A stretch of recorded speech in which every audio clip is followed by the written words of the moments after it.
I know how it feels. You toss and turn all night long wondering to yourself, what is the best DAW? Well, good news for you. I've got your answer right here in this video. In this video, I'll be presenting a comparison of the price, key features, and overall impressions for the world's most popular DAWs, or digital audio workstations. Every DAW is going to have certain strengths and weaknesses. Some might be for live music, others for orchestration, some for making beats that slap, and some for the simple at heart. Of course, your conclusion might slightly differ from mine, but nevertheless, I believe this compilation will give us all some much needed clarity. My channel is focused on practical tips for playing and recording music. I play many of the traditional instruments, and I record mainly vocals, guitars, drums, and piano.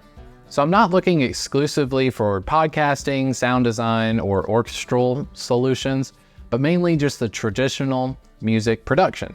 Go ahead and smash the like and subscribe buttons and share this video with your friends. Let me know in the comment section what DAW you currently use and if you're looking to cross-grade after watching this video. Feel free to check the timestamps and chapters for this video if you need to jump around. I'll try to rifle off the main points since, as was stated earlier, this channel is all about practical advice. So what DAWs are we looking at in this video? Ableton Live, Acoustica, Mixcraft, Adobe Audition, Apple's Garageband, Apple's Logic Pro, Audacity, Avid Pro Tools, Bitwig Studio, Reaper, ImageLine FL Studio, Steinberg, Cubase, and then PreSonus Studio One. First, I'd like to compare the price for each of the software programs over 12 months. When given the choice, I will disregard the intro or light versions of the software, and I'll look at the full-featured or at least the basic versions of each software program. Typically, the light versions are good for an introduction to each software, but they limit the amount of tracks or the amount of plugins, virtual instruments, and length of the session in such a way that it wouldn't be considered by me for a serious contender. Now, I will include the subscription prices with each, but we'll focus primarily on the perpetual licenses. Theoretically, this means that you have a one-time price. Let's start with the free options available. Apple Garageband. Garageband is free, but requires you to be using an Apple device. Audacity. Audacity is free and is available for Mac, Windows, and Linux users. Now, without going into the features set just yet, I will say if you're looking for free software and have an Apple device, you should check out GarageBand for sure. As we will see, Audacity is a neat tool, but I wouldn't want to be working on any major projects just with Audacity. Now let's compare the paid-for software. Ableton Live. The intro version will only run you $99. I would say, as an owner of the intro version, this is pretty limited. Ableton Live standard version is $439, or $36.62 for 12 months. Acoustica Mixcraft. Mixcraft 10.5 Recording Studio will run you $79 or $149 for the Pro Studio version. Mixcraft also has a rent-to-own feature that runs $8 or $15 a month, respectively. Adobe Audition. Adobe is completely subscription-based, meaning you'll be paying at least $22.99 a month to access Adobe Audition. Apple Logic Pro. Logic Pro can be purchased through the App Store for $199.99. Avid Pro Tools. Pro Tools is currently subscription-based only and can be purchased for $299 annually or on a month-to-month subscription plan for $34.99. Bitwig Studio. Bitwig Essentials will run you $99 and the producer version runs $199. Bitwig's Studio version is $399 for the max benefits. Reaper. The discounted license available to single license users is $60 and the commercial license price is $225. FL Studio. FL Studio's most basic version runs $99. Followed by their most popular Producer Edition for $179. The full feature version runs $449. Cubase. Cubase has 3 levels ranging from Elements for $99.99, Artist for $329.99, and Cubase Pro for $579.99. PreSonus Studio One. Studio One Pro will cost $199.99 for new users and has monthly subscription plans starting at $19.99 a month. For what I can see, again without jumping into the features just yet, Ableton, Cubase, and Pro Tools are by far the most expensive options. So let's break this down with some nerdy math. Again, we're looking at the total cost over 12 months, so let's take those perpetual licenses and split them into a theoretical 12-month plan. So taking the standard versions for each paid-for software, here they are listed from the lowest to the highest price per month. Again, for most of these, you will need to be paying a one-time upfront payment. But here's the cost breakdown as if they were a month-to-month cost. I'm quite surprised to see how expensive Ableton Live and Cubase are. We haven't run into the features for each just yet, but those prices are certainly higher than what I'm looking for. It's of course worth noting that with a perpetual license, you would not be paying this year after year. But I will say this, we've all been burned in the past by software updates and upgrades. In fact, the inspiration for this video was Studio One version 7, which cost me, a perpetual license owner since version 3, $149 to go from version 6 to version 7. What's worse is when your operating system updates, and the DAW that you've been using for years is now just incompatible. This would be a reason to avoid updating your computer's operating system, meaning you'll usually have to pay the perpetual license fee again in the future. I'm surprised that a company can claim to offer a perpetual license that is not supported with feature updates. Reaper, FL Studio, and Mixcraft are certainly the most affordable options. So here are just my initial thoughts when looking at the price. What jumps out to me is the competitive price offered from Apple via Logic Pro. You would think that a company like Apple would be charging Avid Pro Tools prices, but they're pretty reasonable. I currently own and use Final Cut Pro. I can say from having just updated the software, I have not had to pay any more for feature updates since I purchased the software years ago, and that's a good thing. I am the least familiar with Bitwig and Cubase, so I'm not sure I can justify their prices at this time, but that's why it's time for us to dig into the key features of each DAW. Even though I've used many of the DAWs in this list, I'm going to treat each software as if I'm signing up as a newbie. It doesn't matter if I know that Studio One offers spatial audio mixing. If their homepage and features page doesn't mention that, then I won't be considering it. I'm going to look at each DAW and the first 5 features they have listed. Of course, like the other DAWs, there's more features listed, but what I see first and foremost, I will assume is the selling point. Ableton has a drum machine, plugins, and impressive audio manipulation tools, but I'd be reading deep into the weeds before getting to that information. So just so we're clear, if Ableton Live says its main features are good for DJs, then I might consider that as a negative given my interest and uses in more traditionally recorded instruments. Now let's see what each DAW has to offer. Ableton Live. The easiest features page to access on Ableton's homepage lists several new features for the software. These are including MIDI transformations, Max for live MIDI tools, MIDI generators, MIDI editing improvements, and a keys and scales update for manipulating files. It's undeniable that Ableton Live is primarily focused on the use of MIDI in live performing. I know for sure that this would not be my top consideration. I've been using Ableton Live as a stable and reliable track launcher at churches for years. I've recorded with the software before and know it's more than a competent DAW. However, that focus on MIDI is not exactly in my niche. I highly recommend Ableton Live if you are into shifting audio files, samples, and of course plan to use tracks in a live situation. But as a music production solution, I think I will pass. Mixcraft. Mixcraft is exclusively for the Windows platform, which, even though I own a PC, is a substantial consideration as a MacBook user. The features being touted by Acoustica for Mixcraft include a revamped user interface. A lot of features mentioned are visually focused. Automation has a major update. The projects panel is new, something I believe most DAWs have already been using. And there's a store integrated with Mixcraft for anyone looking to purchase loops or VSTs for production. Mixcraft allows you to manage your plugins, and a hotkeys editor is mentioned. All of these features are great, but I'm concerned that the features being listed are often standard on other DAWs. This is not a reflection of can you record or mix with Mixcraft, but with such basic features like a projects page and a plugin management system, I think Acoustica might be either new to the music production game, or they're probably slow moving in development. The user interface for Mixcraft looks interesting to me, but again, the features are not particularly alluring to me. If you happen to be a Mixcraft user, let me know what your experience has been like in the comments below. Adobe Audition. Adobe has perhaps the best features layout on their homepage so far.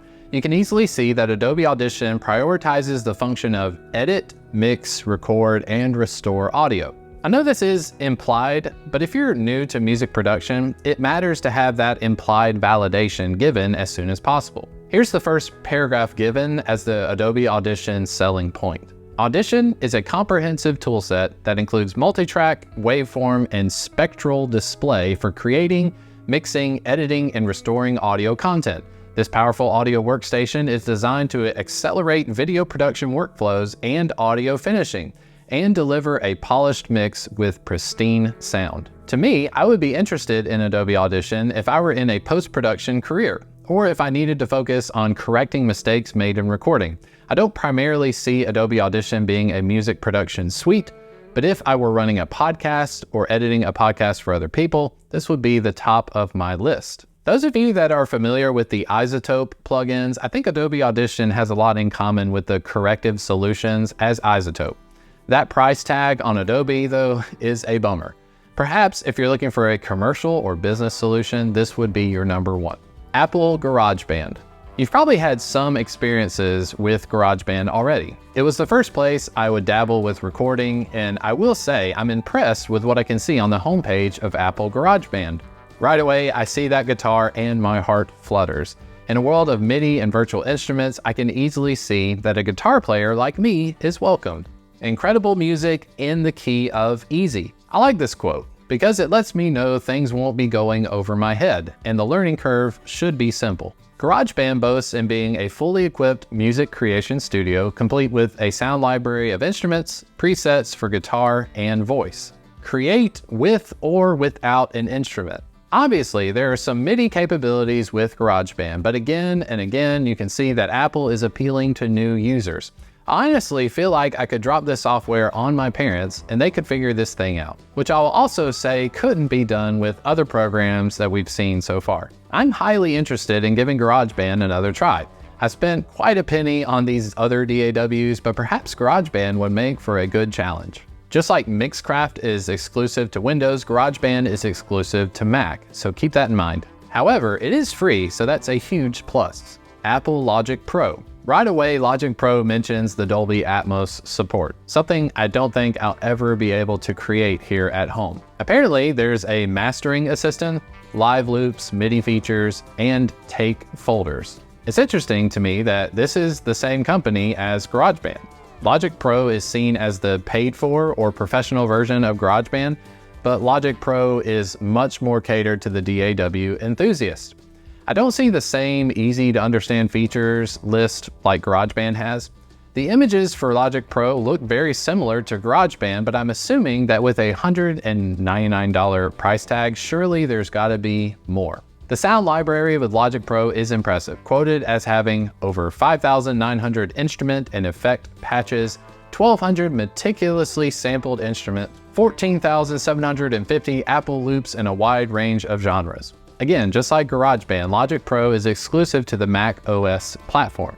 So if you're a Windows user, you'll have to keep moving along. Audacity. The homepage of Audacity boasts as it being the world's most popular audio editing and recording app. Super interesting. Audacity is a free software that will produce music, podcasts, and edit audio. It's obvious you don't see Audacity with the same features being touted as the other DAWs. Audacity does look simple and even archaic. There's no mention of plugins, virtual instruments, or MIDI. Now perhaps Audacity is the most popular audio editing and recording app because it's free and available on all platforms, Windows, Mac, and Linux. To me, Audacity just looks like a calculator. I'm sure it's possible to use, but even a dinosaur like me likes to use virtual instruments once in a while. If you happen to be looking for a cassette recorder or a tape machine experience, Audacity might be a good solution for you. Avid Pro Tools. Pro Tools has certainly been the industry standard for decades. Obviously, if you're wanting a good bragging point, Pro Tools is the way to go. Pro Tools boasts in its ability to be the everything solution: record, edit, and mix audio. There's a massive library of plugins, instruments, and sounds. Here's a direct quote from the homepage. Trusted by top professionals and aspiring artists alike, Pro Tools is used on almost every top music release, movie, and TV show. And because the Pro Tools session format is the industry's universal language, You can take your project to any producer or studio around the world. Now, I should mention I gave Pro Tools a go back on their subscription plan. For me, it was one of the more difficult DAWs to jump in with. A lot of those click and drag functions I'd become accustomed to were not there.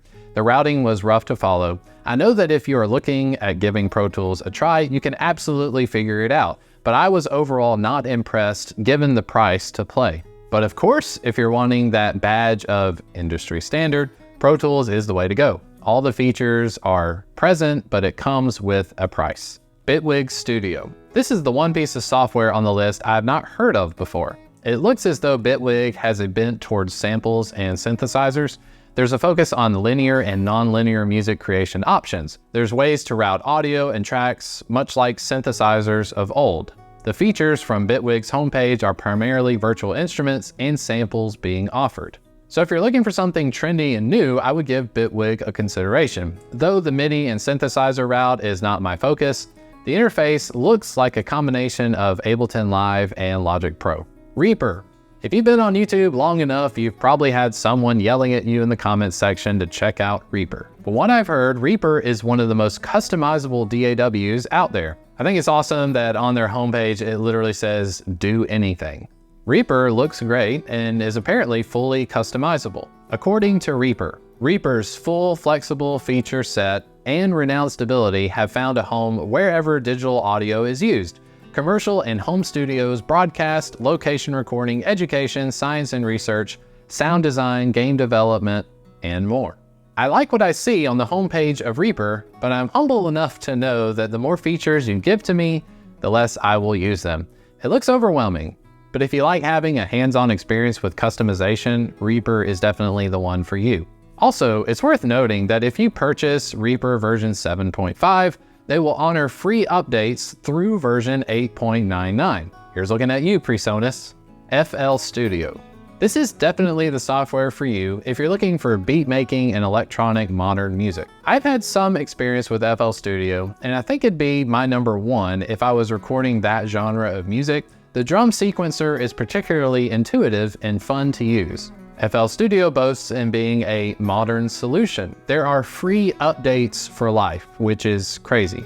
The FL Cloud is being advertised all over the website. FL Cloud includes one-shots, loops, and a sample library for music creation. There's over 100 exclusive plugins, lifetime updates, it's Mac and Windows compatible, they have modulation tools, and an emphasis on visual customizations. As a side note, here on YouTube, you should subscribe to the channel In The Mix if you haven't already. He certainly has proven you don't have to be just in hip-hop scene to make great music with FL Studio. Cubase. This is the most surprising DAW to me, mostly because of the price of admission. Cubase is one of the more expensive DAWs on this list, and visually it looks a little less appealing than the other DAWs on the same list. Cubase, of course, mentions Dolby Atmos and its audio engine features. There's also the typical emphasis on MIDI manipulation, high-quality virtual instruments, audio warping, alignment, and pitch correction. I'm not hating on Cubase, but the selling point on the software remains a mystery. The homepage has several generic pictures of musicians, but I don't see the software as much as I'd like to be confident in with what I'm paying for, which is $329 for the artist version, by the way.